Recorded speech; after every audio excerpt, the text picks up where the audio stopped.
much for joining us tonight. We've got a regenerative panel of peer certified farmers here, and they're going to be sharing a lot about their different practices. So have a lot of questions. That's the idea of the panel this evening. First, I wanted to just... No problem. Okay. First, I just wanted to take a real second to honor the plant. And this incredible master plant has brought us all together. And no matter what walks of life that we have, what experiences that we have, no matter what culture people come from, no matter what socioeconomic path that people come from, no matter what part of the world that you are, if you share a joint with somebody, you automatically have a connection.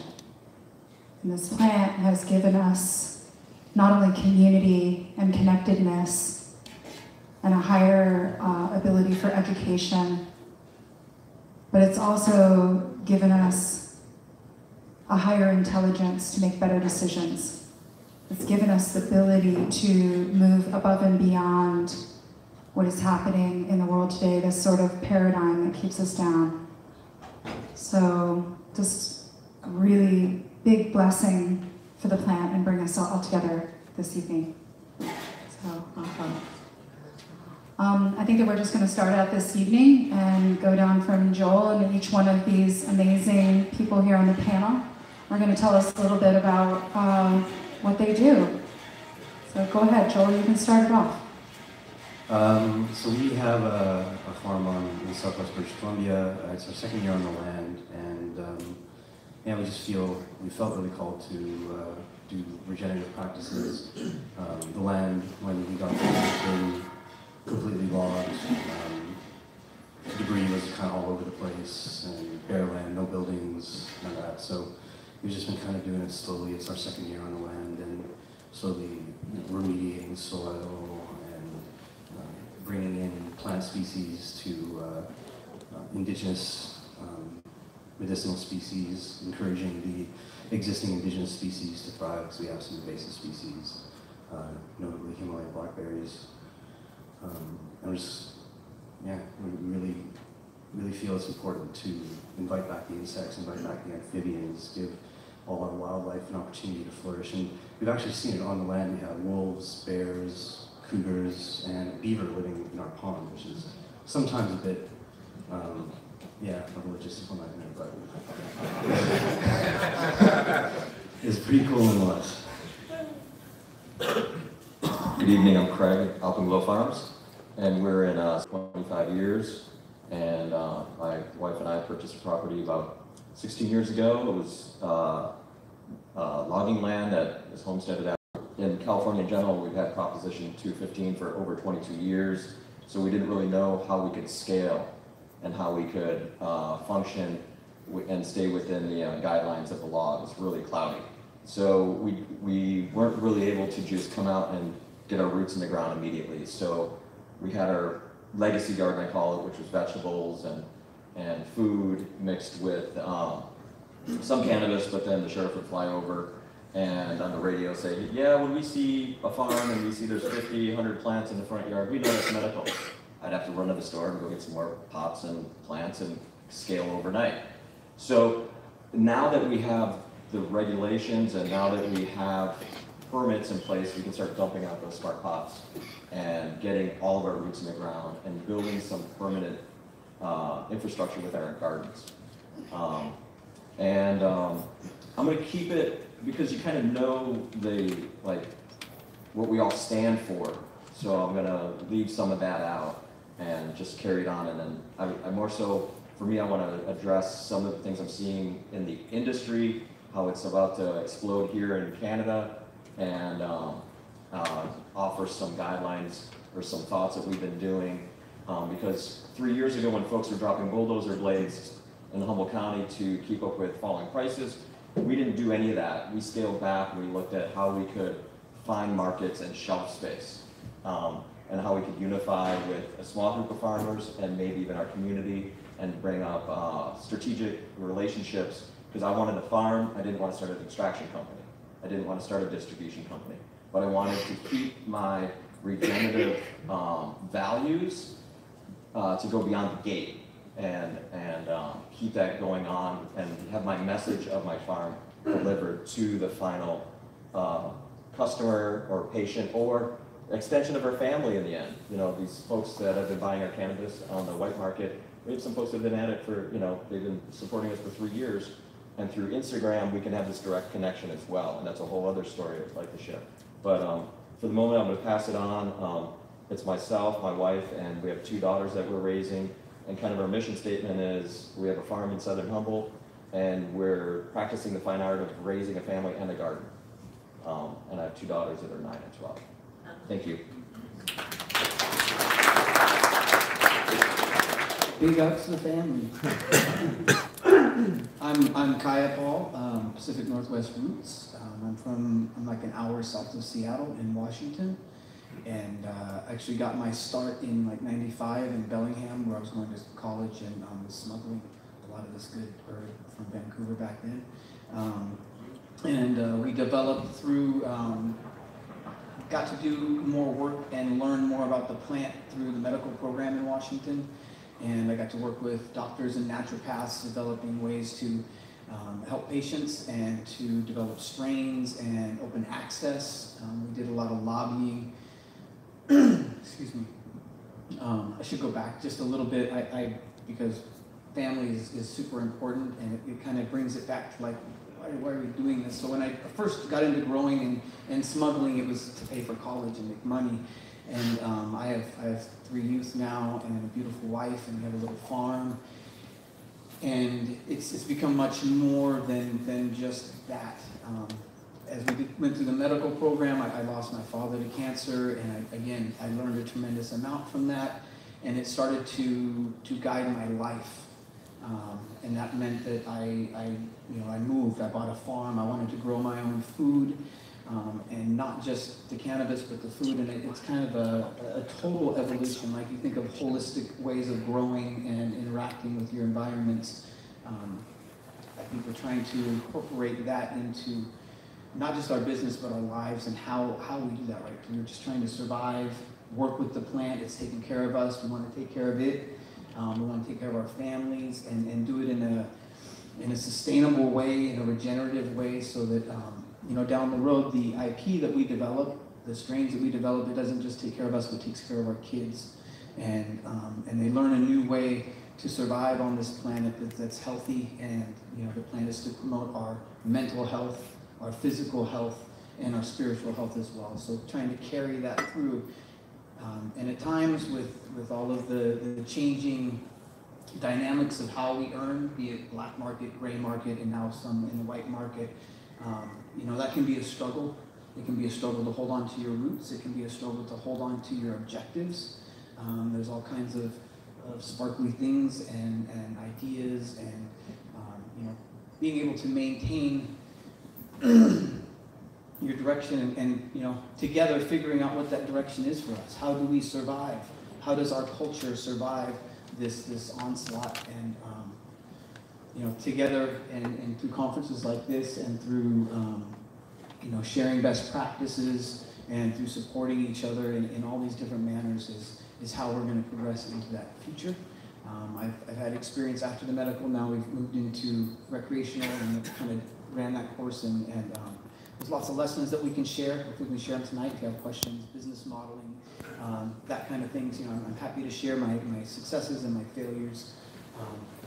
Some of you may be going through your own stages of getting licensed, working out contracts with people. I've been through some of that, so if I can help share that with you, and then when you go through it, you can come back and share with people, and at the end of the day, we can all still be feeding each other and taking care of each other. So, thank you.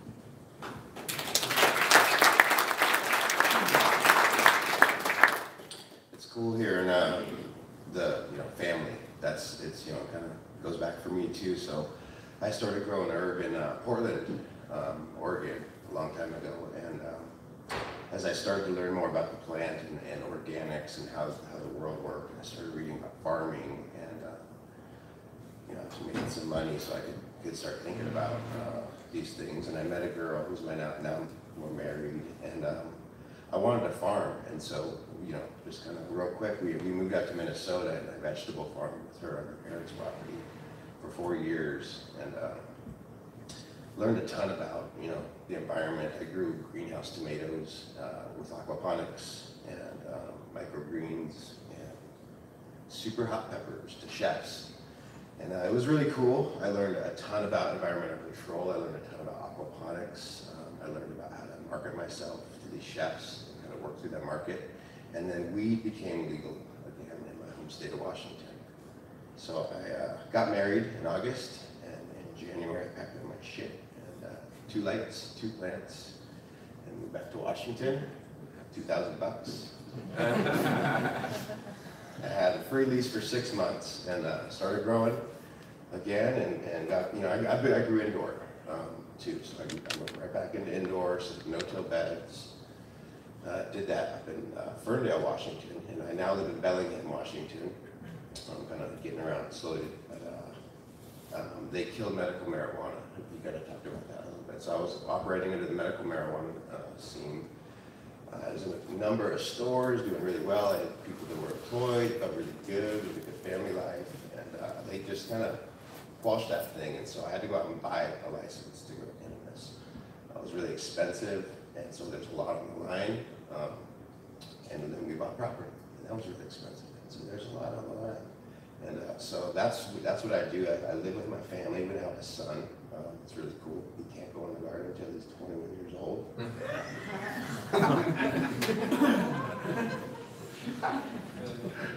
Yeah, so 21 years old. And you can see it from the balcony, which is kind of So yeah, I'm building the dream. I've been on the property for, my dream anyways, on the property for 2 years. I've been doing a lot of cannabis, and I built a greenhouse, brought a power. I've been setting infrastructure up because I've built a farm in Minnesota.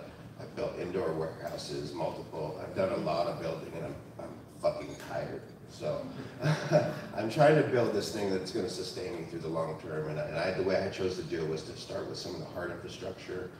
And I'm kind of working back down to being like what my real dream is, being more sustainable and getting more vegetables in. I do have a vegetable garden. I have aquaponics, but you know, it's a little bare. You know, you walk around. I cleared an area, and it's just full of clover. And so I don't know. I'm just kind of walking through how I think of my garden, how I'm staging it out, and yeah, it's a work in progress. And I'm still to be doing it on that place for a long time. You know. Till he's 21. And we got a series of Joshes here too. I think I might be the youngest. Are we going in age order? Seems like Josh party. Yeah, right. Hey guys, I'm Josh Steensland.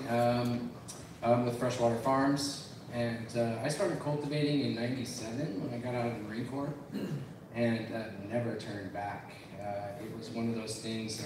I'm a product of the DARE world, so those of you from the U.S. understand the DARE program and Nancy Reagan's BS.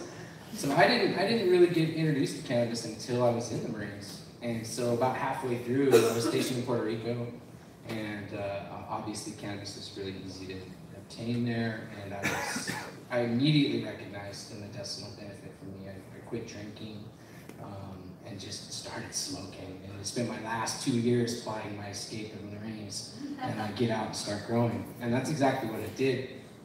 And so, you know, I am primarily an indoor cultivator. I am an indoor cultivator. I had one failed outdoor attempt. It was really terrible well water, and I just didn't know any better. And so it pushed me back indoors. And so I've been doing that steady, nonstop. Everywhere I've lived, I've been growing since '97. About 3 years ago, stumbled across the living soil methodology, and it was like a light bulb went off. I was just completely floored that the quality of plants that could be grown with literally water only, just water.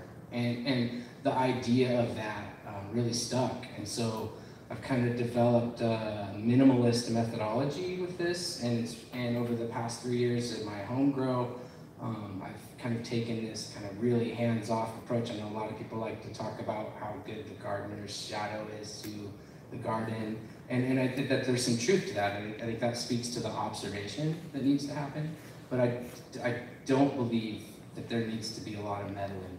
You know, I think if we put the components together, that the natural order is infinitely complex, and we just have to trust that. And so I started to document this transition that I had on YouTube, and I picked up a little bit of traction, and the results have been great, exponentially better every cycle. And I've really been pushing this minimalist approach, and now I have a chance with Freshwater Farms to bring this to scale. And I think we have a unique opportunity. I have a unique opportunity as an indoor cultivator to kind of usurp the indoor methodology as it is now. There's a lot of very impractical cultivation methods happening indoors. The cost of goods produced are really high for indoor cannabis. So if you can start to cut labor by not having to be in the garden 6 hours a day, I stroll through the cultivation facility at Freshwater Farms for a half hour, maybe an hour, and observe and check it. And that includes the foliar spray applications when I need to do that. And that's it, I bounce. And so we've got to look at ways to illustrate to people, illustrate to the money people, the people who are wanting to start, who don't want to do 2 crops center like depth, they want to do 4 a year, 4 crops a year out of your indoor. These facilities are already there. Our indoor square footage is already there, and it's going to be there. So if we can prove a methodology that's going to bring our cost of goods produced to under $100 a pound, which I think is really doable. Like right now, we're under 200, right? And we've still got a lot of tweaking to do to kind of bring those costs down.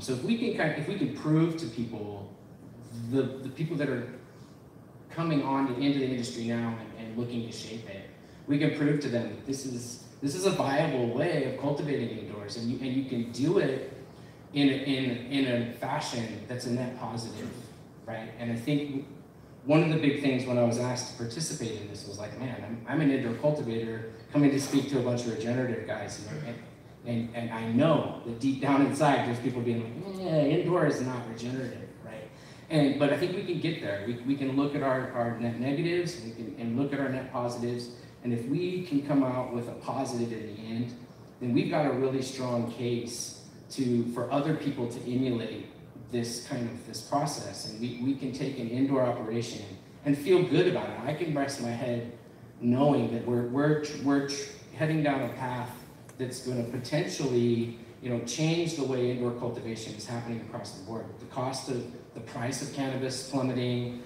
there's money talks, So the people that I work with aren't necessarily regenerative mindset, they're money mindset. So when I can show them that they can save money and produce a better product and not sacrifice yield, it's like a triple win. And I think that's where we have to go as indoor cultivators, and as people who are thinking regeneratively.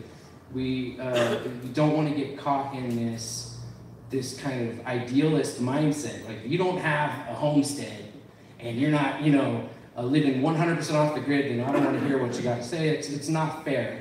It gives a person who's wanting to get into this kind of a false representation that you have to just be out of the gate perfect. You have to be Green Source Gardens out of the gate to get any kind of credit, and it's not the case. I think that's detrimental to the movement. So if we get people like me who can show you that, look, you can take baby steps. We can cultivate our inputs off property. We can do our own biodynamic compost. So we can actually practice regenerative agriculture off-site and bring those inputs into the facility at that point. And those are the kind of things where I was talking about. We're create a net positive, and I think we've got a really good chance of showing people that that's doable.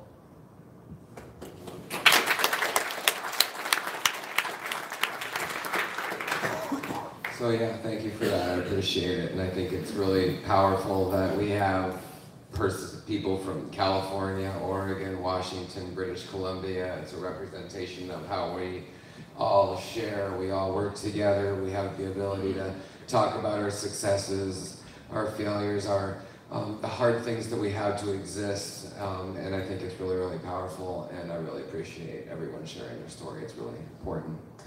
And you did hear about our story earlier today, so I won't go into that.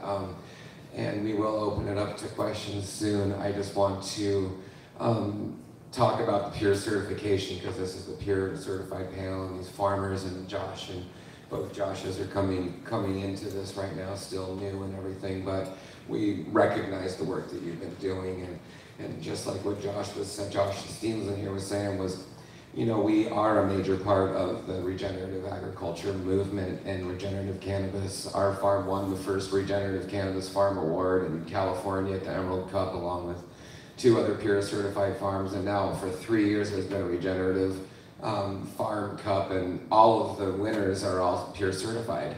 And it's really, really important. For, you know, 7, 8 years we've just been pounding the drum of regenerative farming indoors and out, and it feels like there's huge traction, and we do not take full credit for that, but we think we're part of it.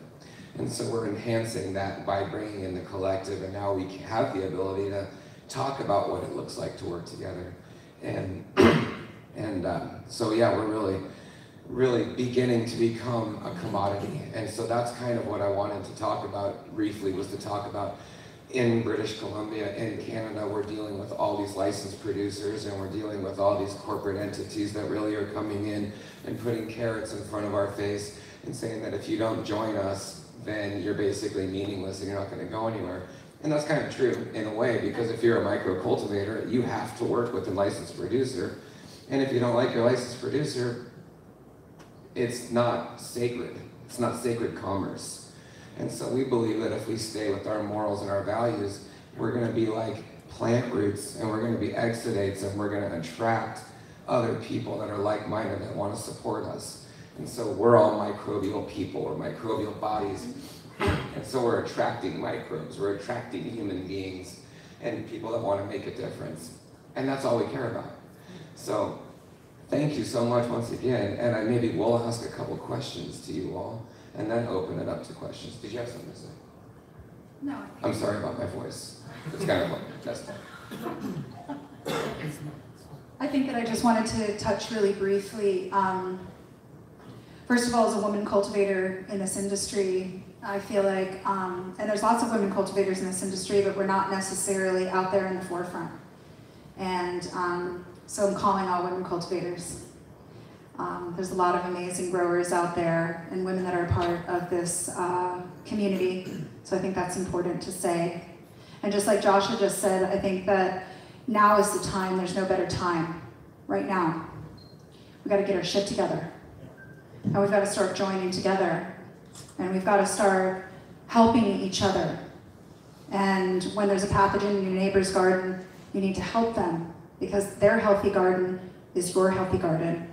Their healthy business is your healthy business. We all have to join together so that we make a mark. This huge corporate cannabis over here, I'm not interested in it at all.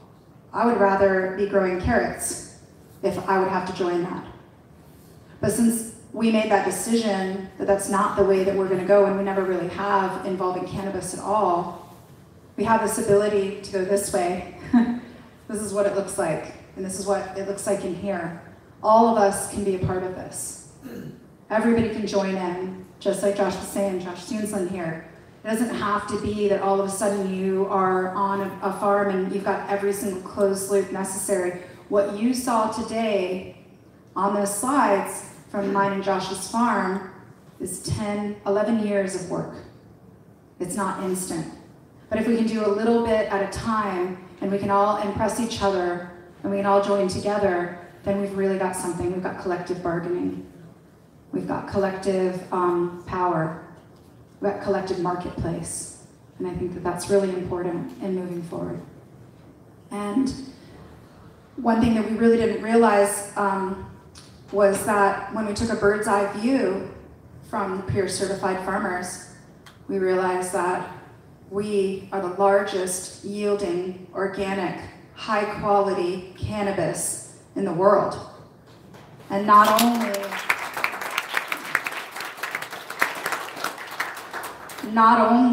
are we just talking about it, but we've been producing it, and we know how to produce it. And that's huge. We all need to look at ourselves as commodities. There's a lot of investors, like Josh had said, we call them outvestors. And the reason why we call them outvestors is because I have yet to see something that has worked out down in the States in this cannabis corporate model where farmers are being taken care of. If the corporate model is not going to take care of us, we have to take care of ourselves.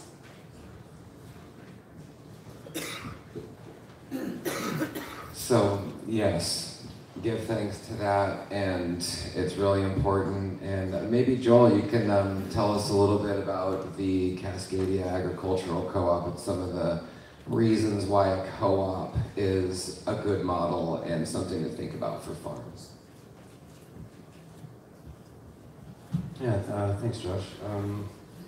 Basically, all the things that Kelly just mentioned, pooling resources amongst growers who feel the same way about doing things this way just amplifies everything that we have at our disposal as resources. The corporate model, like Kelly was alluding to, is very, in my opinion, very specifically designed to not serve us, to put us in positions where we are indebted and obligated without access to the marketplace directly, with regulations that are cumbersome, requiring investment that then we get beholden to the money even if we don't go into debt, with no guaranteed sales. So I feel like supporting each other is the way that the best chance we have of survival. And I feel that's the first step before we start talking about thriving, start talking about empires and how big we're going to be. Are we even going to be here this time next year or the year after that? Because the regulations are not designed for that to be the case. So we started with Samir, my colleague in the back there, and another couple of individuals, Cooperative a couple of years ago, just with a view on kind of vision for offering that to the community as things go forward. And it's been kind of a tough slog. You know, people have been kind of slow to gravitate towards that model.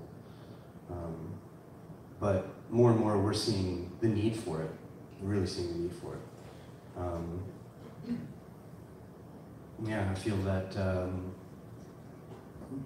in a nutshell, what we're talking about is an entity that can have as members producers, extract makers, value-added product makers, dispensaries, patients, all just supporting each other in community without the need for outside interference. And providing for each other the things that we need.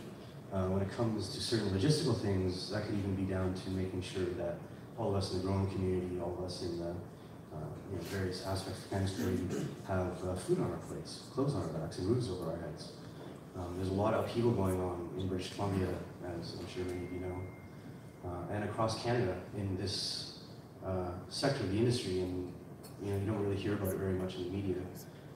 But it's really big. It's having a huge impact on people. And a lot of people are feeling, when we go around and talk to people, are feeling atomized, they're feeling alone, they're feeling disempowered, they're feeling unable to do anything about it.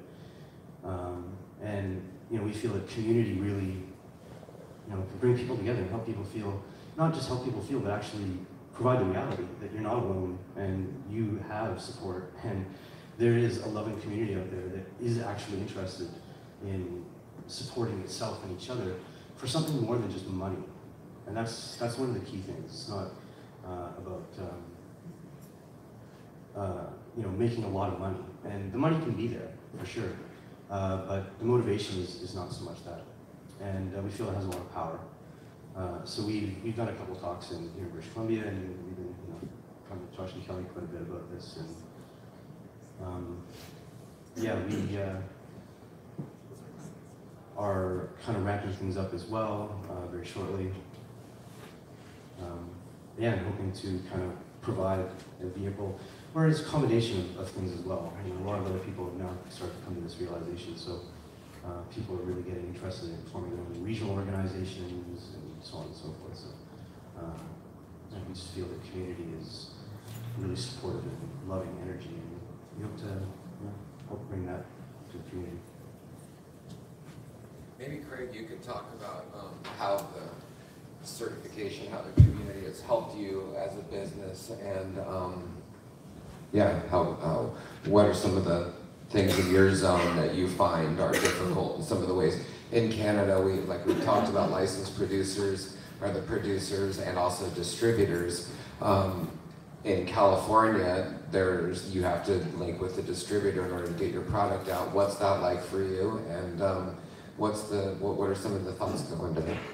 Yeah, I'm gonna add a little more color to some of the things I was hearing you talk about, and reasons to organize are many.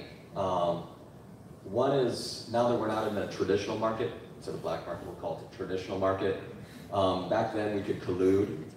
In order to legally collude, you need to form a cooperative, and then we can set pricing, talk amongst ourselves about that pricing.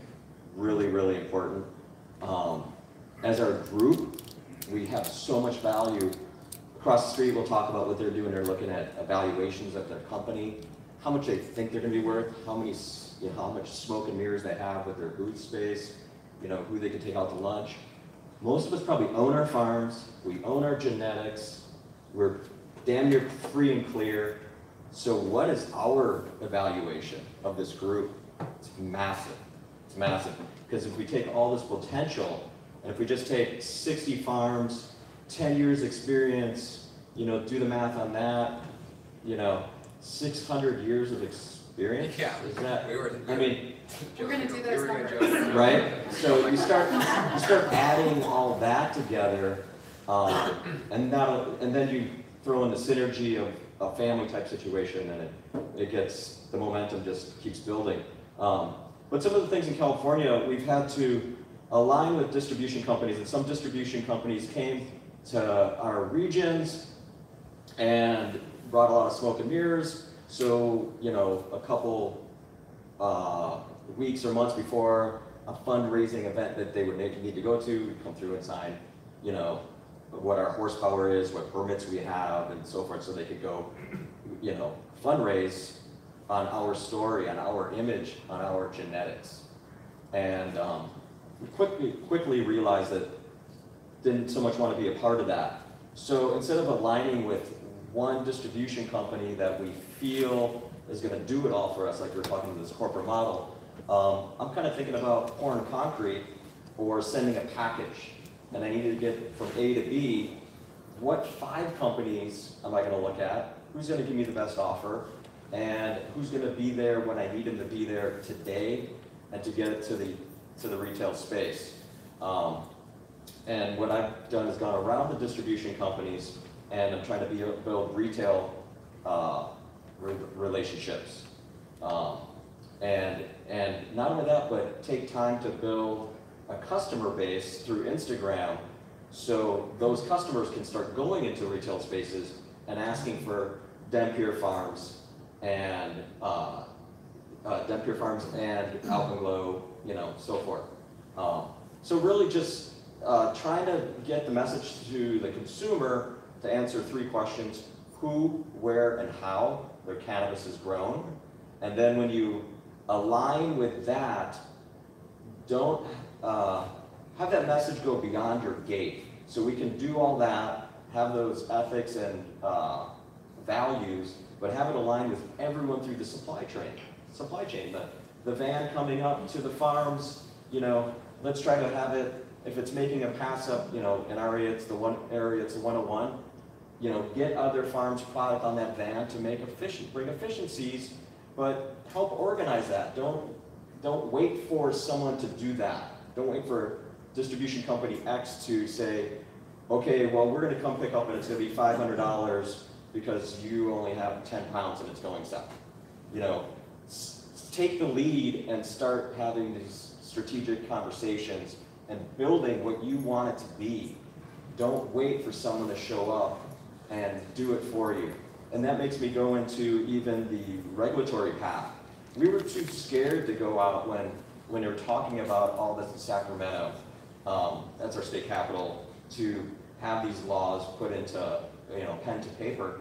So we're behind our gates because we were just, yeah, I don't know, I don't want to go to jail, and it's too soon for me to come out of the green closet.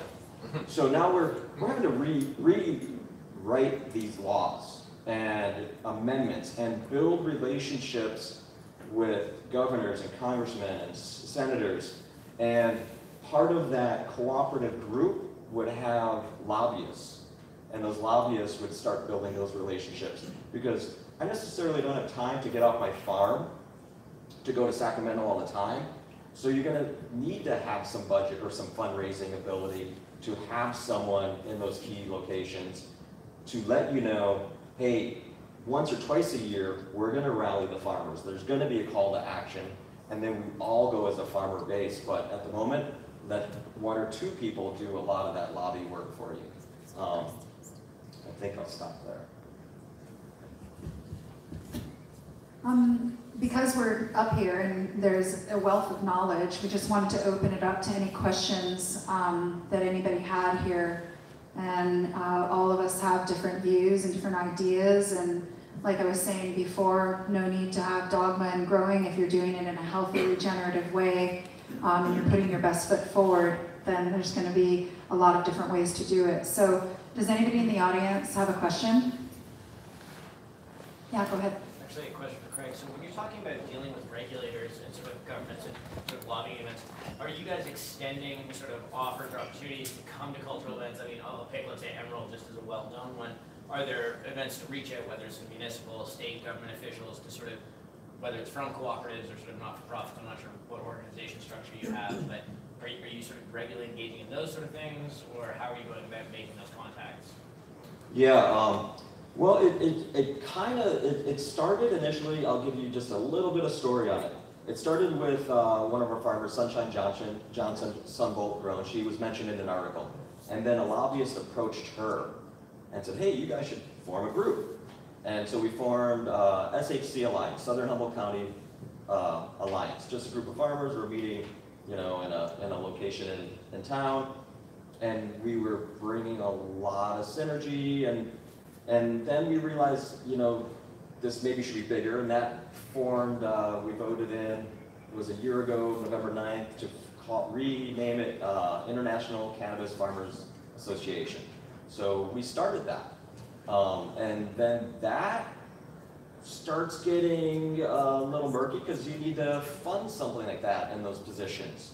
And I say murky because then you're going to start aligning with some of the corporate cannabis money, because you want to try to, you know, you start aligning the lesser of evils and that type of thing, and you try to really take broader strokes then and look at what are you trying to keep alive. You're trying to keep, we started with like the sun-grown movement. How do we just promote sun-grown? And anyone that's interested in promoting sun-grown, let's align on that. And that's how that started. And then I'm gonna hyper speed a little bit to current state in Southern Humboldt County. We had a group of farmers on the chamber for businesses. And too much cannabis talk was happening at the meetings, so we had to reform a group and form a subgroup called the Southern Humboldt Visitors Bureau. But now that group can connect and pull bed tax money out to do a marketing campaign on our farms and bring tourism dollar to our farms. So that's called Elevate the Magic. So that whole campaign, I don't know if you've seen it, but I'm giving my regenerative message through that. And it's a tourism and best practices, and we're trying to normalize cannabis. I guess if I could speak to one other point, the goal of my family and our farm is to normalize, to educate, and then the brand comes in behind that. That's our identity.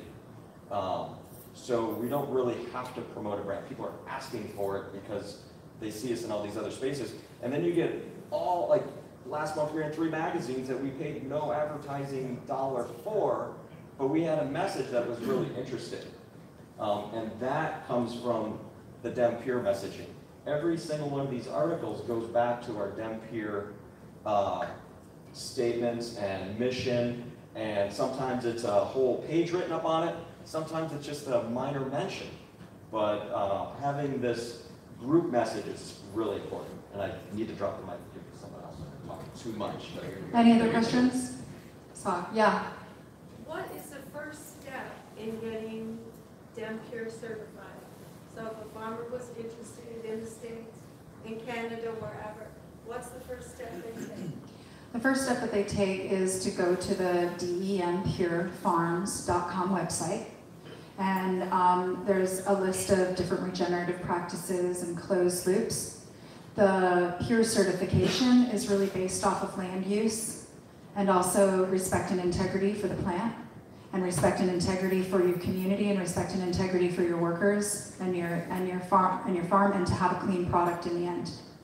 So if you feel like you can look at those closed loops. If you feel like you've got 6 closed loops on your farm, then you get in touch with Josh and I, and then I'll go on past the first step. So then the second step would be to get in touch with us, and you write us an email about all your different closed loops and a little bit about your farm, why you would like to join this community, what kind of value that you have to add to this group. And if that farm has the 6 loops and they seem all in alignment, then the next step is that we find local Pure farmers in their region, in their local area, and then they become the certifiers.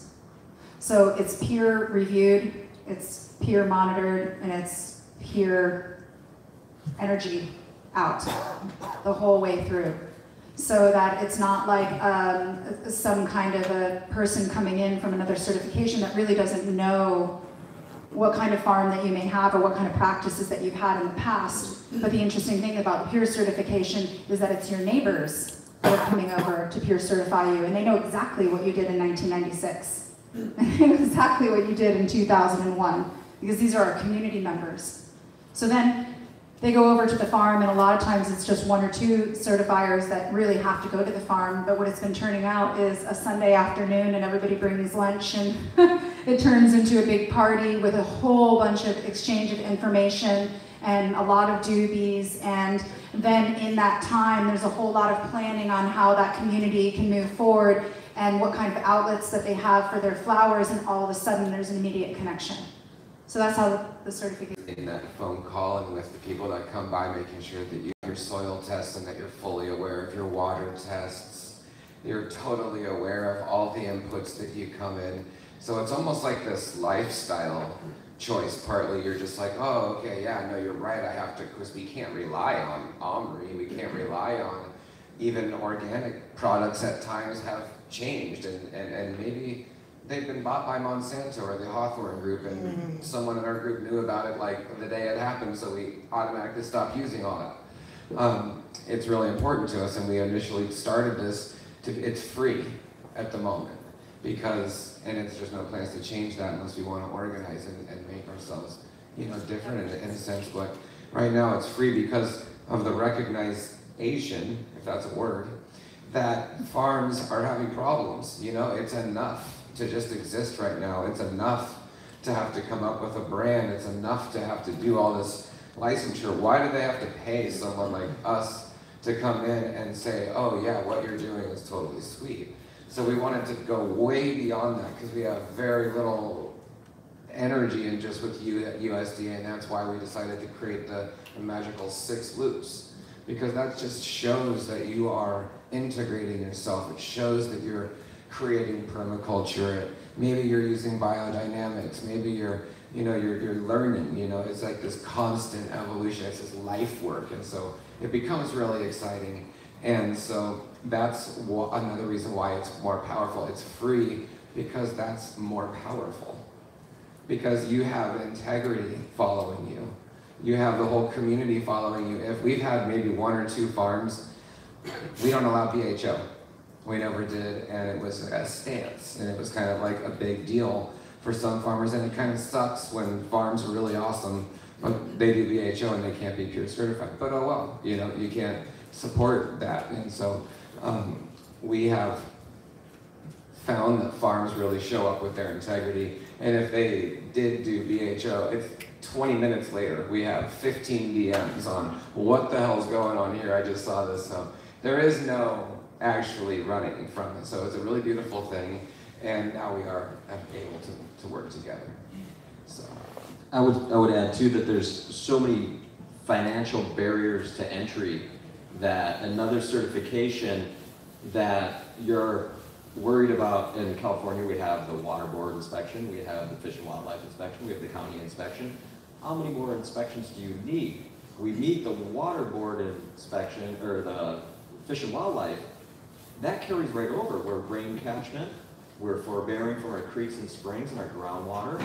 So some of these things in our regulated market already go, you know, right in line with the peer certification. And there's one of our peer farms, Moon Gazer, I think they're up to 4 certifications, and they're wondering, like, where's the room on the jar? And what happens is you realize, you just know that Moon Gazer is a brand that you can trust. And you know that the DEM Peer Seal is one that you can trust. The other ones can all be behind it. You know that Moon Gazer also does biodynamics, and they're also sun and earth, or sun and something certified, and they're all these other things, but you know that they're DEM Peer, and in my mind, the other ones can go on the back of the jar. I saw a couple of other hands out there. Other question? No questions in moving forward? Yeah, so I would like to actually ask you all a little bit about if you had something to offer the community in moving forward, which we've really been talking a lot about that, but what's really specific to your farm. If you could do a mic drop on this community that's sitting here, what kind of information could you help them through that may, you know, cause their flow in this new licensure and this new motion forward here in Canada, could really help them and make it a little bit easier along the way? I'd love to ask you all that, because I think that's something that's really important. I would say 2 things. Number one, the market is missing you right now. Completely missing you. And it's almost as if it's a tale of 2 cities. So there's this weird market with corporate money and mids and people who don't know to even ask when, how, you know, all those good questions. And then there's the authenticness, right? People who care about how it's produced, that have super high grade products, that have genetics with stories and different effects, and who are breeding for a purpose or using cannabis medicinally, and all of that great stuff. It's missing from the market. What else is missing from the market is your high grade products, okay? Yep. And the corporate guys sometimes in those fields, right, they're getting super taxed. Okay, the government's taking a huge chunk. Who wants to start a business and give me 30% off the top or more? You know, how good is that for you? So they've got these crazy constraints, right? And they've got this kind of weird, they're trying to survive too, and so they are not trying to see the extra value, but we can break through that layer. Josh was breaking through that layer. When I did some work on my last project, I broke through that layer. You know, in Washington, the market was really dominated by BHO. Concentrate where you can smoke. They have those there, you don't have them here. And our business model was, hey, we were going to come on, we're going to grow KNF indoor flowers, and we're going to make the highest grade hash, and our price is going to be a lot more than what is out there now. And man, we met a lot of resistance. We'd go to things where they'd have all the stores there, and it was like a speed dating with the stores. And you go around and here's our product, and we're going to introduce this to the market, to you guys, and it's going to be $30 wholesale. And they're like, oh, geez, man, I got to mark that up 3 times, 4 times. And we're like, no, you're not going to do that. You're doing that on all the other mids product, and that's fine. But this one, you're only going to mark it up 2 times. And you're going to get a little bit, and the state's going to get a little bit, and I'm going to get the majority of it. But it's going to pull people into your store, and watch what happens. And I had connections from the medical in the rec market, and so when all those other stores were kind of like, ooh, you know, the people that knew me were like, yes, send it to us. And we did that. And within 2 months, I mean, we couldn't keep it stocked up, and all the other stores started calling, and because they noticed their business was going to the guy down the road. And so the people really want this, you know, and then we can devise ways to make it cheaper. But, you know, let's get our foot in there. Let's have some kind of presence, because they're missing our presence right now.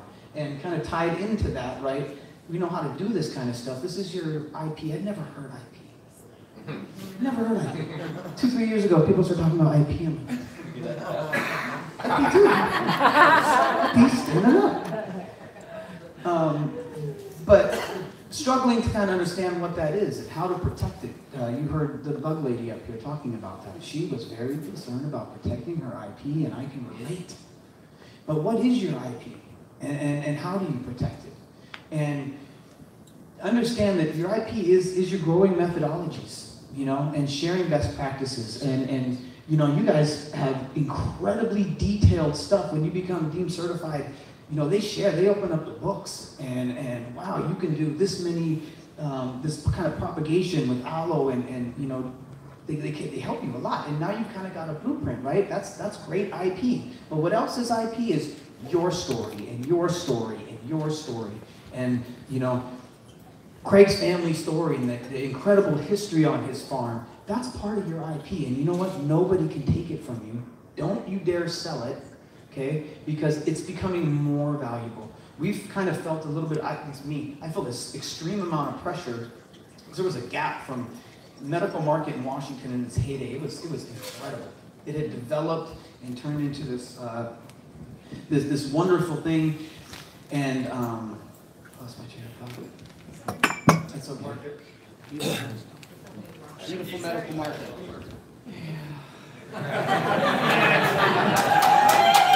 I took a dab at this stuff earlier. You're under medicated. Yes. But anyways, you know, so protect that story, protect those things. It's needed, and that's what it was.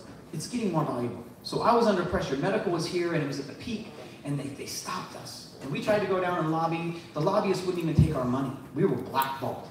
And you know, you're able to fight.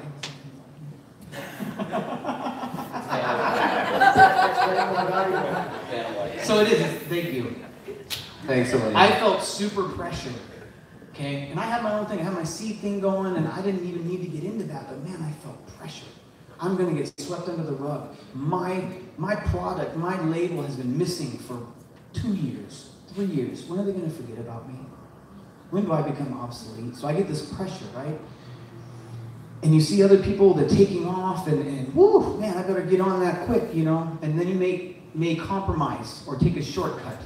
And then you get yourself into a bad situation. And I'm here to tell you, really, as the market matures, that market that's missing your product, you know, as that market matures, you become more valuable, because they're wanting higher grades. They're understanding, man, I'm not gonna smoke this mids anymore, and if you're the only person producing it, now you got your in. My I don't know, evaluation, right? I used to think I was going this way, but after the last couple of years, I'm realizing I'm becoming more and more valuable, because these other guys who are thinking, now I got money, I can move in, they're realizing, no, I can't do that without your story. I can't do it without your genetics. I can't do it without your ability to make this kind of hash, and they can't. It's missing. It's missing. It's not a whole market yet. And you know that because even the consumers aren't wanting to participate. That's why the black market is still alive. Thank goodness, it's okay. You know, but anyways, so that's kind of something that I would leave with you is, you know, protect your IP, know that you're valued, and finding ways. Think about this. All that corporate money down there, is there any corporate money spent here? Nope. What are we all communicating? All of this information and stuff that we've shared, all this wonderful information this weekend, where did it come from? Us. You know, how many man and woman hours are in this room right now, not just from what you're doing, you know, this weekend, but in, you know, all your experience. And here we are together, experiencing the same kind of moment, trying to figure it out, and using our most potent human tool of communication. And so, you know, let that guide us, and have faith that we're going to be okay. You know, relieve that anxiety. You're going to make better choices when your anxiety levels are down. we're gonna be okay, no matter what. Even if in my last effort, I wouldn't call it a success. It kind of failed, at least for me. That's okay. I'm gonna be all right. I'll get to the next spot. It's just a different pathway, and don't let that anxiety cripple you. Keep moving, and you know, you always have something really solid to fall back on, because your story is authentic, your method is authentic, and your intentions are authentic. I kind of want to piggyback on what he's talking about here, and there's an elephant in the room, and we need to talk about it, and that's the consumer. A lot of our connoisseurs aren't shopping at the rec stores because they know it's garbage, right? So what we're producing is connoisseur grade material, and if the people that are going into the rec shops are your new smokers, are your kind of new wave of people who are not intimidated by the illegality, the former illegality of it anymore. Like, this might seem really strange to us, but there's a large wave of new consumers hitting the rec market, and those are the people who are shopping at the rec stores. It is not your connoisseur grade consumers like we would consider us to be, right? So we have a kind of a window of time here where we need to educate and be patient and realize that the consumer's palate is going to be refined over time. You're going to have a period of time, what we're in now, in the States especially, where people are just damn excited to go buy a package of weed, you know, and that's the culmination of their experience. So to go into a store and have somebody talk to you about sativas and indicas and what they do for you and edibles, that's a fucking awesome experience for some of these folks. Some of us were just like, man, we've been doing that for 20 years. But to have that experience, that's the kind of the pinnacle of the experience as of now. And so those consumers are going in and they're just happy to get whatever, you know, and they get home and they smoke it, and they get high, and they're just like, wow, that was great, okay? But eventually you're gonna start to get a sorting out of these consumers, and you're gonna start to get the people that are gonna be happy with boxed wine. They're gonna be happy with mints. They're gonna be fine with that, and that's okay, because there's plenty of that being produced. But what needs to happen is that we, in the years to come, we're gonna start to breed and cultivate, if you will, more consumers, connoisseur-driven consumers, and those are the people that are gonna drive the future market for us. So educating people as to, you know, the different grades and the different cultivation practices is really kind of where we're at, is pointing out the value of this cultivation practice. You know, we see the value in the finished product, and I think as the connoisseur grade consumer refines their palate, they're gonna come around. You know, they're gonna get sick of smoking sneeze weed and all this other stuff, you know, that it's just they're gonna be tired of it. And so I think that's what we have to be patient. We have to let this really large volume of consumers learn about the plant, as we have for the past 20 years or whatever. We've all gone through. When I first started smoking weed, I'm happy with Mexican brick weed. Stoked. Got me stoned. I'd eat peanut butter and jelly sandwiches, and I was happy, right? and now I wouldn't even dream of consuming that crap, you know? So I just gotta hope that we're gonna see this similar kind of trajectory in the consumer, and that we just have to kind of be patient, dig on our heels, and don't compromise. Stay true to the cause, stay true to yourself, and exactly, refine your system, and then eventually those connoisseur grade consumers are going to come around, and those are going to be the people that happily support us. Yeah, and just to echo on that, I think the way to do it is to own your own shit in the best way you can, the smaller way you can. Own your own shit. It doesn't have to be. If it doesn't have to be built for cannabis, don't build it for cannabis. You know, like as soon as you say that word, that you start getting taxed. They look at you different. They start digging into stuff different. I could build a greenhouse anywhere on my property. You can grow tomatoes. I could put lights in it.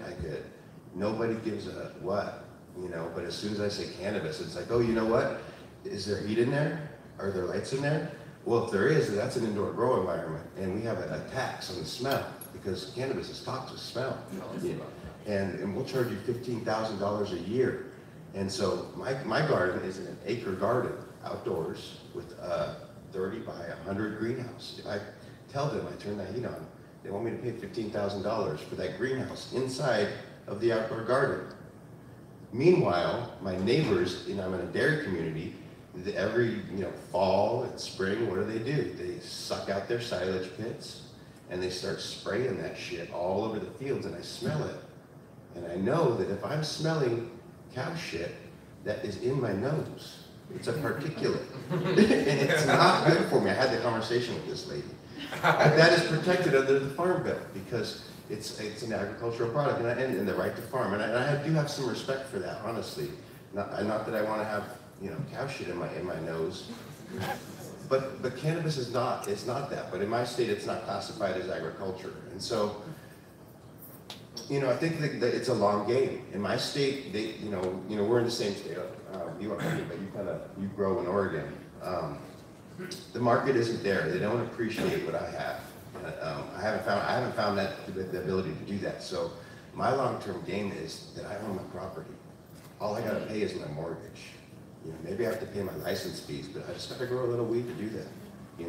And if I need to go bartend or study for it, I'm gonna have that stuff. I'm gonna be that guy that you go get his cheese way up in the mountains.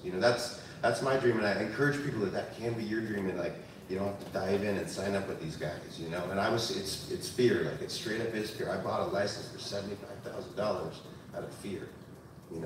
And now people are selling the same license for $15,000. They're giving them away. It is what it is. But yeah. I just wanted to touch and follow up on something you said. I've been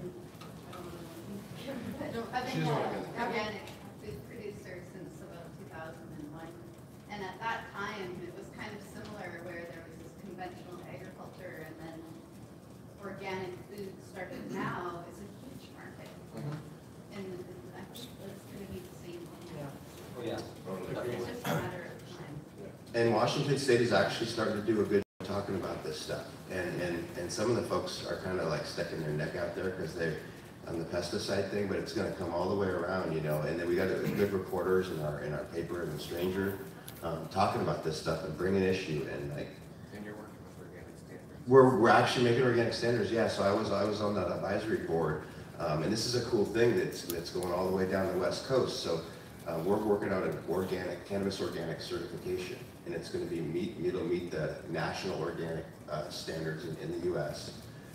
And we kind of can't use that O word yet, until our feds decriminalize or make it legal. But in the meantime, our state agriculture is setting this up, and they're working with California state agriculture and Oregon's agriculture, and so that they're all being aligned. And it was really cool during these meetings. We had an opportunity, and this kind of pairs into what you were talking about with the indoor stuff. And I invited Joshua here. I believe that the indoor can be done right and can be sustainable. And I believe you should grow everything in your community. You should be growing within a tight community, and sometimes that requires indoors and base. But the organic certification, so we were able to kind of direct the conversation so that there'll be kind of two certifications. There'll be one that says you've used organic inputs, and you could use organic bottles that came from Holland, that were squeezed beet juice like I used to do, which is not, in my opinion, organic or at all sustainable. It's insane. But you can meet that standard. It's kind of a low standard. It says you use organic inputs that are on that label. But there's another one that takes into consideration natural resource consumption to such a level that it will be very difficult to be an indoor cultivator and meet that standard. It can be done, and that was kind of how they're going to lay it out. So I'm really excited for that opportunity, and I'm excited that they're talking behind doors in the Department of Agriculture, and that could be a really cool thing. And then eventually we'll actually have that O stamp on there, and It opens up customers. And to be honest, if you would have asked me in Minnesota when I was selling vegetables, I never would have got that thing. I spent about 80 hours going through the paperwork, and I just said, fuck it one day. This is stupid. I get to talk to all my consumers. And that's how it was before with weed too. We got to talk to our consumers, even in the medical days. You could bust in that room and open that bag up, and they're like, okay. You know, they can't open my packages. I don't get to talk to my consumers. So that stamp means a big deal. You know, the DEM Pure stamp means a big deal because it's something that people, they come in and they can recognize that and say, yes, you know, this is a trusted deal. So thank you for that. Yeah. One thing I wanted to say just really quickly is that the Dalai Lama once said, learn the rules so you know how to break them. And I feel like every one of us in this room, and I know for sure every one of us here up on this panel are outlaws. And we've been having conversations and communications and connections with this plant for all this time. I know myself, it's been 30 years that I've been cultivating this plant, and it's taught me a tremendous amount. Not only has it taught me a tremendous amount, it's given me everything that I have. I owe my life to this plant. And I think a lot of people in this room could say the same thing. So now it's time that we give back to the plant in the same way that the plant has given us. And learning the rules right now is jumping through these hoops of this licensure. But that doesn't mean that we're not in cahoots and we're not in direct communication with an adaptogenic plant. That makes us adaptogenic people.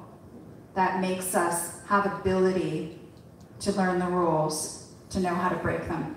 And I know right now we're just learning the rules. We're just figuring them out. And once we figure out how to get around those rules, let's share that. Let's share that so that we can give back to the plant in a proper way. Go ahead. I'd just like to say something along the same lines as everybody. Everybody's kind of painting certain aspects of this big picture. It's really beautiful. And my intention would be to everybody not do your best not to make decisions from fear or greed. There's a lot of upheaval in the industry right now. There's a lot of people, a lot of organizations going around communities trying to convince people to sign up for deals with LPs. You know, like Kaya and Josh and everybody's saying is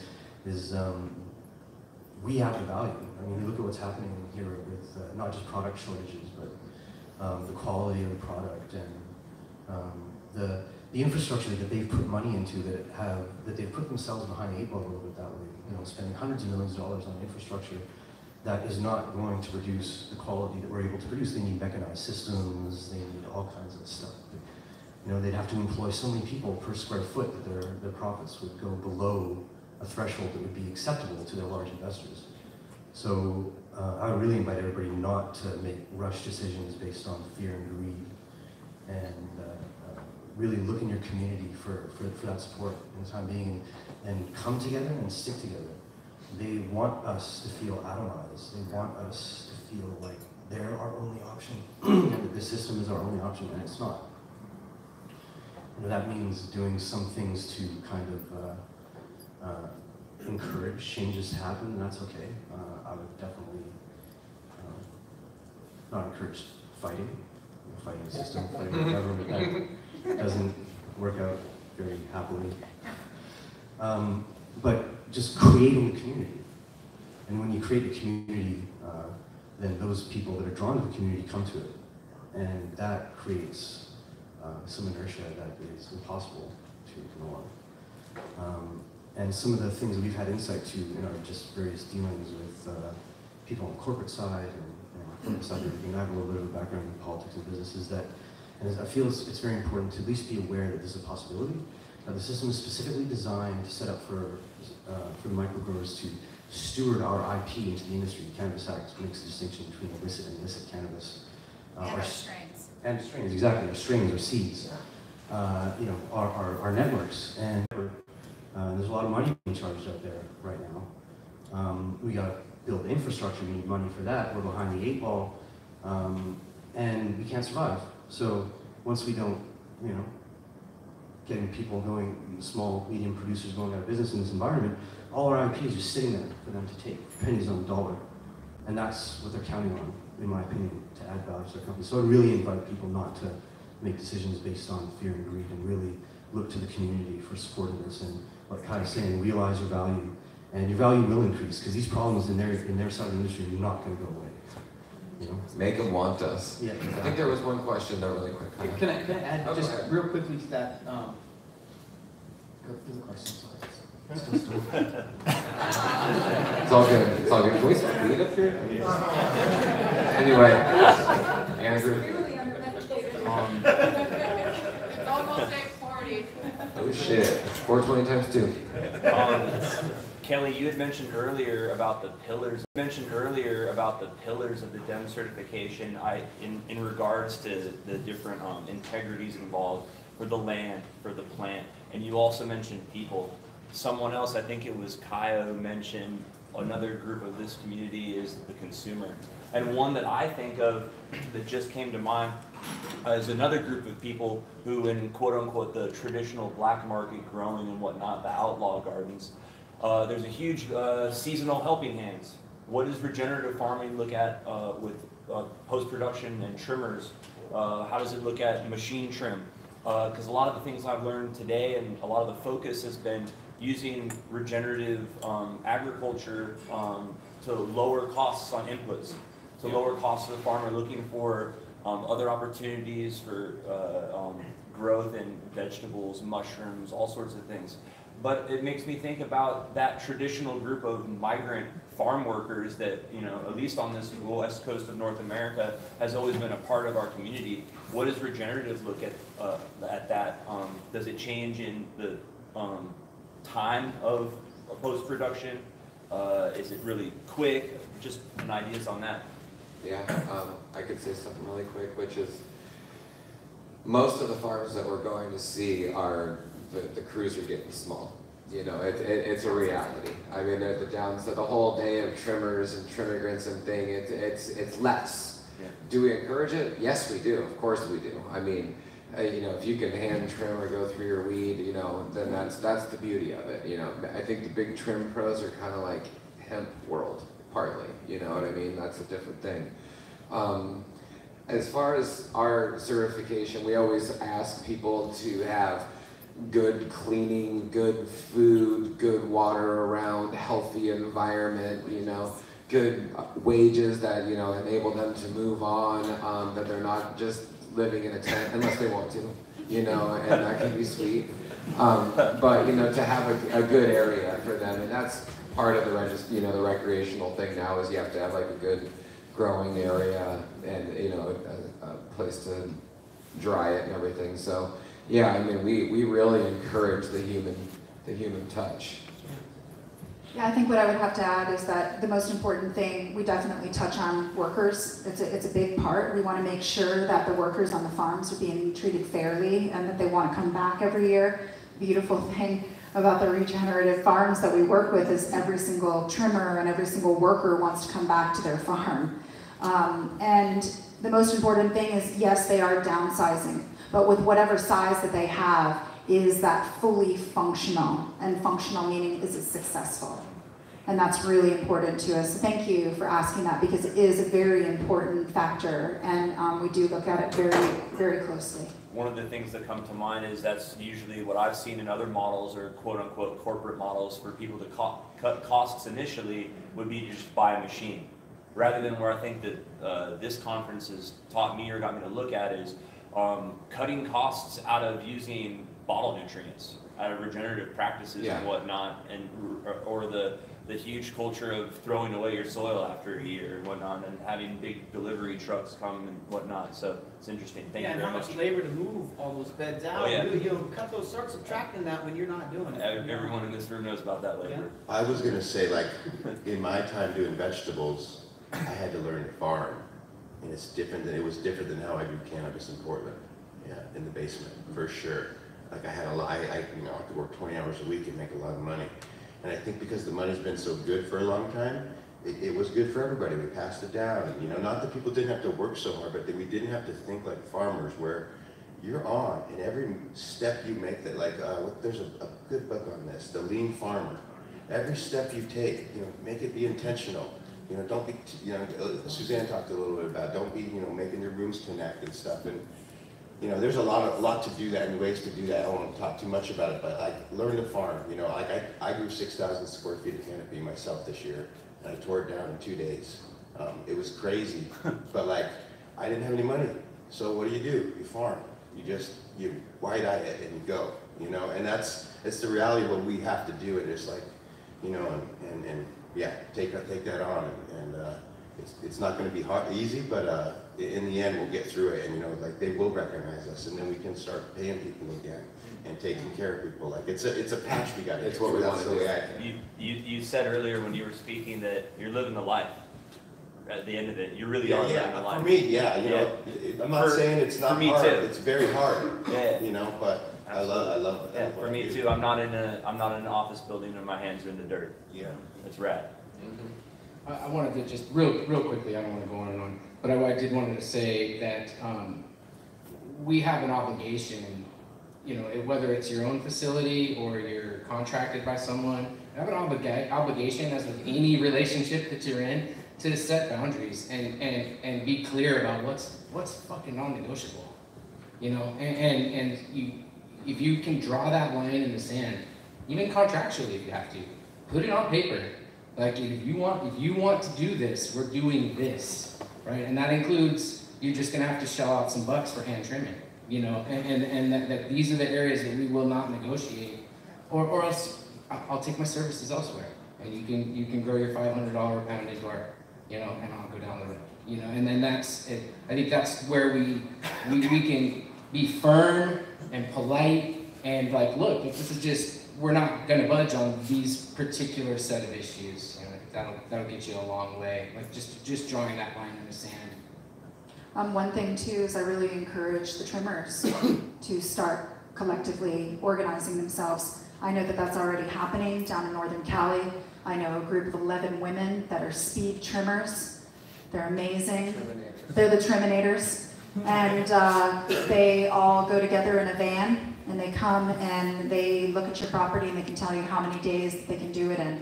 They're taking care of their food, they're taking care of their kids that are along for the ride sometimes, whatever it takes. So they've co-opted, and they have a certain set amount that they're looking for, and they're going to do an amazing job. And that's the way that they're taking care of themselves and moving into the future too. So I think that also a farm that wants to work collectively with other farms is absolutely going to want to work collectively with that trimming group. That trim group always going to work really well with the micro system. Yeah. There won't be enough full-time work. Right. But Exactly. That makes a lot of sense. It's like February 15th, then they got it on your farm, and then they're on the next micro system. Yeah, Did then everyone they've hear got a that? full-time job. Yeah, they have a good system for that. They can just move on, and it's really helpful. Actually, just bring it back to the IP question in particular and in the Canadian context. On the other side of it, I understand that you're sort of wary about bringing it into the system, but on the other side, if you don't have the protection system, how are you concerned, especially I think as a breeder, of, let's say, currently anyone can, for corporate cannabis, can purchase a couple of beans on the internet, claim it, and then try to claim your IP if they're first through the gate to be inside the legal system. So obviously it's sort of a balancing act there. So a couple things. I got to visit with a group in Seattle called Seed IP. Did you know that you can patent a plant? So it's you can't patent a plant. You can patent a plant. If you got something that's unique, you can patent it. If you've got a scientist in your facility that knows how to put in a genetic marker, you can patent that plant now. You can trademark names. So actually, these are some of the notes here. Part of protecting yourself, right? And this is things that I've learned hard way. Okay, my dad said you don't have to learn the same things I did. Learn from me, learn from my failures. Okay, if you go into that situation, if you're in some kind of contractual situation, you're bringing in IP. Okay, they're probably going to reserve the right to fire you at some point. Okay, especially if they're paying you a lot of money, it's going to be in their best interest for you to train the guy who's going to replace you. Okay, it's called the golden parachute. I'm going to bring all my stuff in. You can fire me tomorrow if you want, but you gotta pay me. And it's gonna be expensive, okay? And you can write that into your contract. That is something that you should always have. I thought I had it in there, and here's another thing. If they write a contract, take it to your lawyer, have your lawyer revise it, put that golden parachute in there. When you go to sign the contracts, make sure your lawyer is there. They may be popping champagne, distracting you, whatever. Take the time before you put the ink on there to have your lawyer review and make sure that that is actually in the contract, because they could trade out your contract. You wouldn't even know until down the road. Also, if they are trading you, your contribution is the stuff you're bringing in, and they want to give you percentages. I'm going to give you, hey, you can have 5% of the company. They can dilute you. Okay? You can put in your contract, my percentage cannot be diluted. Super simple, you know? You can ask them, when you start negotiations, you're going to have to pay my lawyer fee to start. Okay? If they're not going to pay your lawyer fee to start, they're not serious. Red flag. Okay? If they got the money to do the stuff that they want to do, make them pay for it. Make sure that your protections are written in. And if they get squirrely, if your gut says, this is kind of weird, I feel this Chad's trying to rip me off.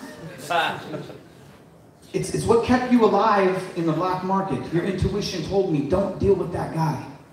Don't turn that off now that you're in the white market because he's wearing a suit, okay? Because they will kill you in a different way. So, you can sleep like a baby afterward. Yeah, I'd actually like to, Beth is here from the Open Cannabis Project, and she's got definitely something to say about. Yeah, and hi, it's nice to meet all of you guys. I deal in data more so than I do in dealing with plants, but I love plants. I think that it's really, everything that you're saying is super right on. Like, in this room, there is a ton of intellectual property. There's also a lot that in this room, that we probably don't necessarily understand about intellectual property, and that's because intellectual property is hard and complicated, and I feel like those rules are sort of written on purpose that way. I wanted to comment on just a couple of things. One is, the set of lawyers is like making your contracts for you. Know for sure that your interest is not going to be first and foremost. Absolutely bring an independent lawyer to any battle, and lawyers in these cases need to talk to lawyers. So I just want to, that's one thing that I think is important for everyone in this room. Yeah, and to clarify on that, I had my own lawyer. Good. And I said, you're just going to pay, he's going to send you the bill, you're going to pay for it. For sure. Yeah. I just it's really important to make sure that you have your own legal review. The other thing, in speaking to intellectual property being brought into the system, one thing that IP rules are meant for in the US and Canada and most other places is they really are there to promote things that are unique as well as new. And in cannabis, we have this really unique issue where I think most of our intellectual property are these practices that maybe have been kind of kept under wraps. They are genetics that are old. They are land races that have been tended to for a long time. These things don't fit within the traditional IP rules. And so it really is up to this community to think through what is the strategy going to be. I'm going to talk more about this stuff tomorrow, so I won't take up too much time, but I just think while we're talking about IP, and protecting ourselves, it's just important to think about these things and point out some of that. And again, you can add some rules into those contracts. Again, in Washington, I could bring in seeds. I brought in a bunch of seeds. When I leave that group, can I take my seeds with me? Nope. So you can write in that contract, I'm going to bring these in, but if I go, or maybe you just say up front, hey, I need a price per seed on these. So then you're covered. You can also do, say I bring in my selected genetics. I can't take those out either. They got them. Again, this is a hard lesson learned. I own the trademark for Kaya's Coffee, if you spell it with a K and a K.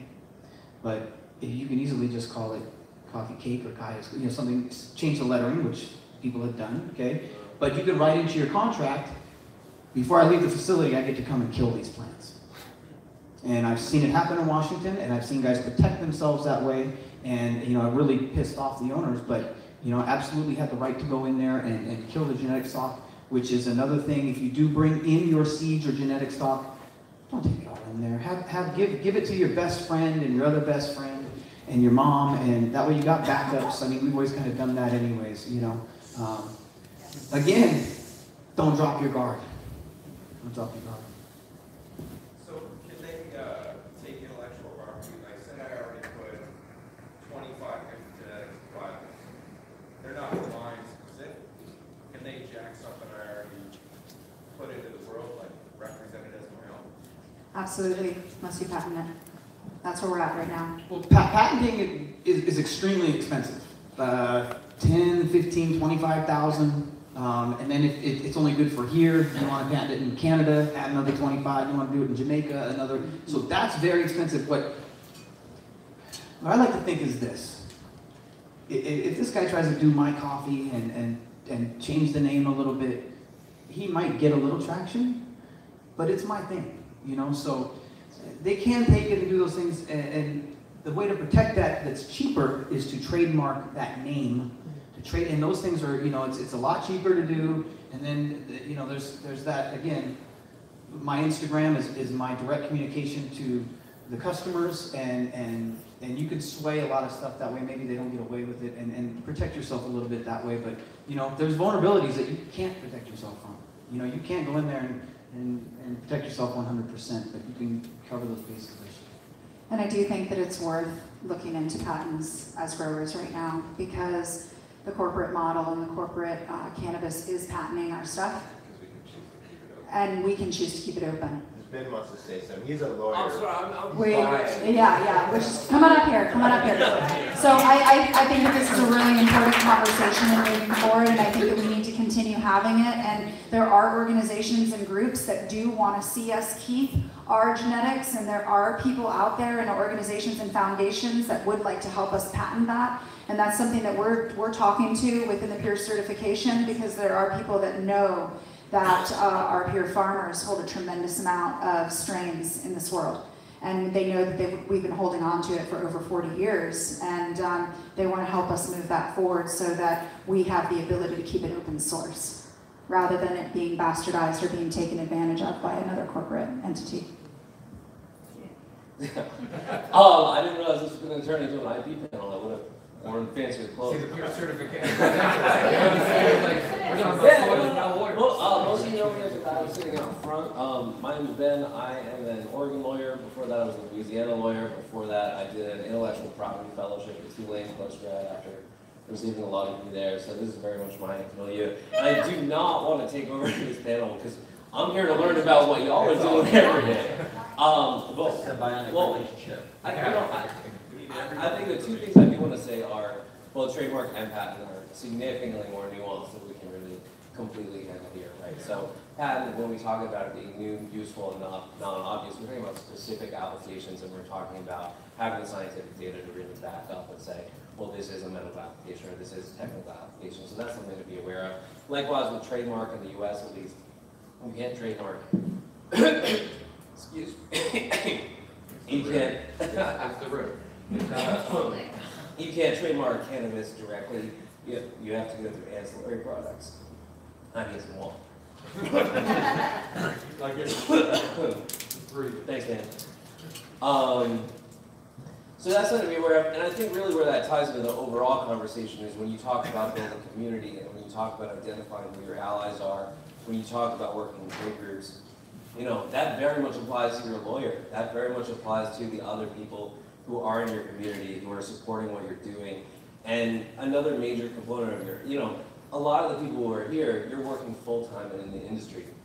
And a lot of the times when you're talking about regenerative farming, there's this sort of sense, from my perspective, honestly, and I hope this isn't too offensive, that you're either like a mountain hippie or you're Babylon, right? And you're kind of on one side of that divide or the other. And there are a lot of people who are really allied with what you all are doing here, with what's going on with Dragonfly Earth Medicine and with certification, who are hobby growers, who are part-time growers, who are working day jobs, or working as professionals. And those really are people who you can turn to. And likewise, when you're assessing lobbyists, or when you're assessing lawyers, or your accountants, or all these other instrumentalities of the system you're now in, you really do need to assess that against, are these people who share my values? There are a lot of people down the street who have a lot of money and have a lot of industry knowledge and are saying, well, cannabis is legal, so we're going to turn it into big corporate money. and we're gonna treat it the same way we always had, and we're gonna use the same professionals, and we're gonna use the same money, and we're gonna use the same tactics. And it doesn't have to be like that, right? So throughout this process, when you're thinking about regenerative farming, when you're thinking about building community, that applies to everything you do. So that's just something to be mindful of. In terms of the specifics of how to file a trademark, how to file a patent, happy to talk to you guys about that, but you know, we're here to talk about how to farm. Maybe tomorrow. Yeah, hey, I'm around.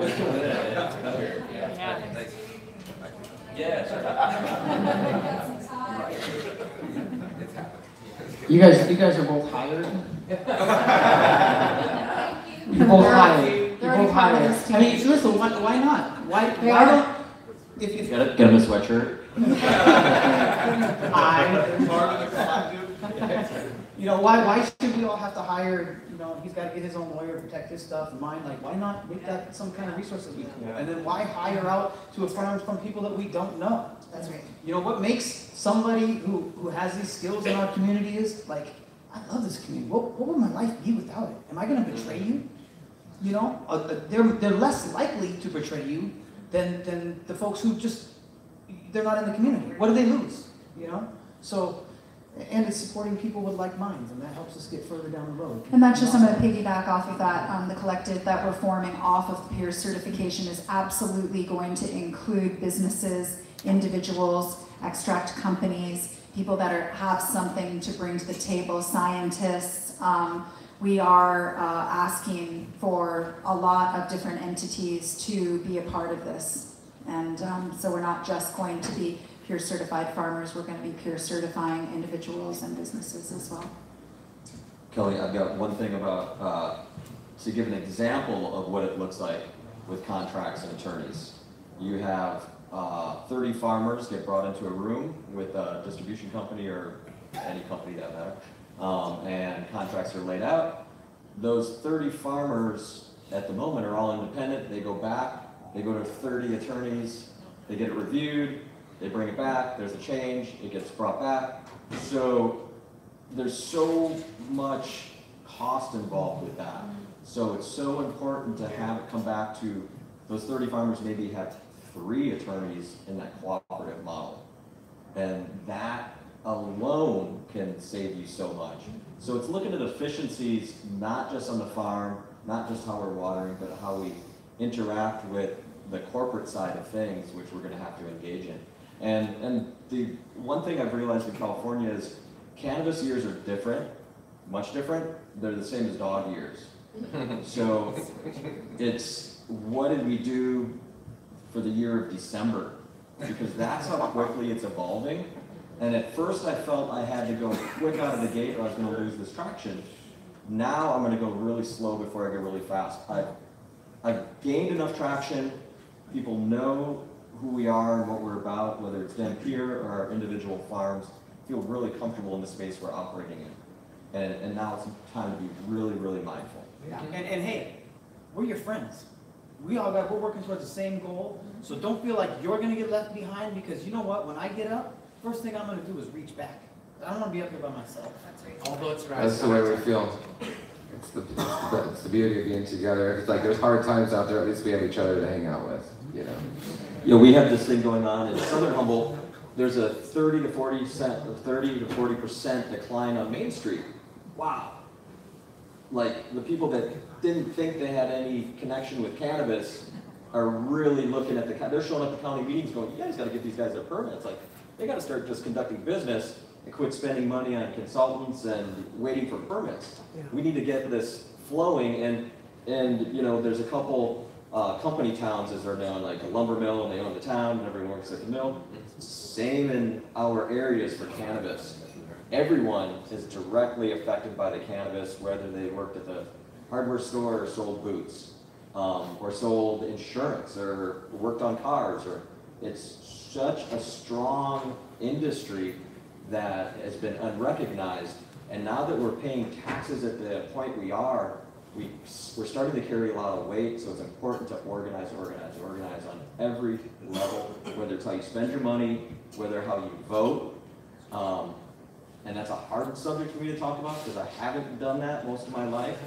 And I'm gonna have to do that at least on a local level. and start making a difference. We're playing a different ballgame now. We have to change the playbook. We have to learn the rules, and we have to play the game. It's falling back onto the contract thing. The days of the handshake are fucking over. Like, sorry for my language. They're gone. They're gone. You will get burned, guaranteed. So don't be afraid to stand your ground on a contract. Don't be afraid to make sure you've got that golden parachute. Make sure that you've got your IP covered. Make sure they're not going to hire somebody for minimum wage after you set up their whole operation. They will do it. So don't be afraid of the contract. And it's really, really important for us here in Canada and in British Columbia, because really farmers here in British Columbia are just beginning to brand themselves. You know, we're all just coming out. It's a lopsided system. The whole entire thing is been set up against us for the last 4 years. They've been building billion-dollar publicly traded companies with million square foot things, and on the day that they legalize it, it's like, oh yeah, the rest of you go for it. Oh yeah, microcultivators, cool, this is great. So I think we really need to take the lessons of people in other areas, and I think that's why this is a really powerful panel, and I would really love for everyone to share this information with people in Canada, in British Columbia, learn the lessons what happened in Washington, learn the lessons what happened in Oregon. We're one step ahead of the ball by creating this collective. We all love each other, we all talk a lot. I care about their children. I'm thankful for our children and our family, and we're creating this. This is the change that we want to see, you know? So let's make really smart decisions. Let's realize our strengths. Let's not sell ourselves short. Let's sell ourselves the long haul. Let's be a turtle that wins the race. And just adding to that, those guys can only be the king of the castle if we give them the keys. So let's not give away our keys to the castle. Let's keep them for ourselves, because we've done a whole lot of work to get us to this point. And I just really want to take a second to wrap this up and tell you all how much I appreciate your energy and your effort and everything that you all have done for this plant and this community. Every person that is in this room represents 1,000 more growers that maybe could be here too, that share this information. And I just have such great respect. Thank you all so much. And Leighton especially, thank you so much for helping to piece this together so we can have this conversation. Joshua, thank you so much for your energy and effort, because these kind of conversations are what's going to catapult us forward. These are the ones that we might have walked in here feeling a little bit dismayed, like, oh God, this is all so big. I know a lot of us are going to walk out of here feeling like, yeah, I got this. Yeah, I got this. And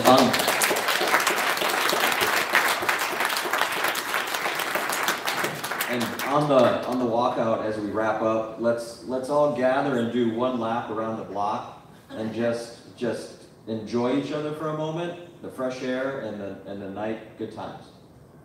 I'd like to also just give thanks as well and say that we're up here right now. We're not really more important than you. We're one of you. Thank you again, like Kelly said, for all that you're doing. You all are really important to us. It's about the working together.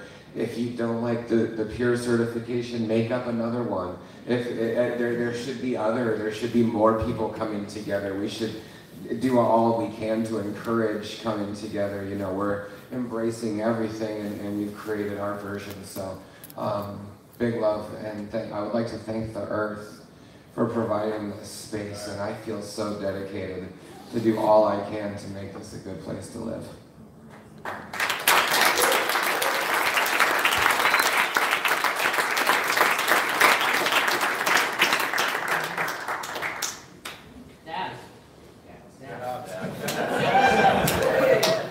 Smoke them if you got them, roll them if you don't. We'll see you guys tomorrow morning. Genetics, it's a whole huge new part of this. It's going to be really exciting, you guys. I'm super thrilled for tomorrow. So I got seeds to give out too. So bring your seeds. We're swapping.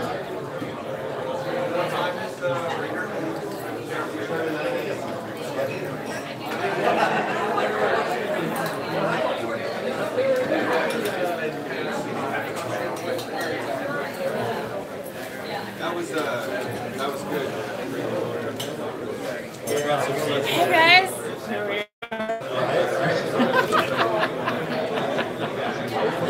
And we're gonna close it up tonight, guys. So we're finishing up here I think there's quite a few people that are talking about going into some dabs. So I don't know quite what we're doing yet. I don't know if I'm going to do another live later or not. There might be a spontaneous live if there's some fun dabs going on. These guys are really cool, and I'd love to share like some personal stuff with you guys. But I kind of don't want to be too intrusive on you guys. So have a great night, and we'll be back tomorrow morning for sure. Share it, like, subscribe. Let everybody know about this knowledge, guys. Share it. Bye.